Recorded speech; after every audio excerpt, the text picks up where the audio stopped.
Industry develop కావాలంటే industries world వైడ్లో compete చేయాలన్నా కార్మికులే ముఖ్యం.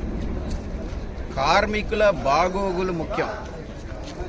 కార్మికుల చట్టాలని కాంగ్రెస్ ప్రభుత్వాలు ఎన్నో సంవత్సరాల నుంచి కార్మికుల అవసరాల నిమిత్తం చట్టాలు తేవటం జరిగింది.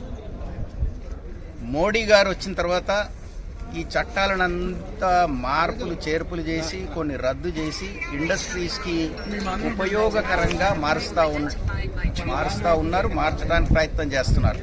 దానికి నిరసనగా మేము నిరసన తెలియజేస్తున్నాం. అవి రద్దు చేయడానికి వీల్లేదు. ఇంకా పకడ్బందీగా రూల్స్ తీసుకొస్తేనే ఈ ఎంప్లాయీస్కు ఉద్యోగస్తులకు రక్షణ ఉంటుందని మేము భావిస్తున్నాం. అదేవిధంగా ఎన్ఆర్ఈజీఎస్ను కూడా ప్రతి గ్రామంలో బీదోళ్ళు పని లేనప్పుడు ఇల్లు వదిలిపెట్టి పట్టణాలకు పోతూ ఉండ్రి.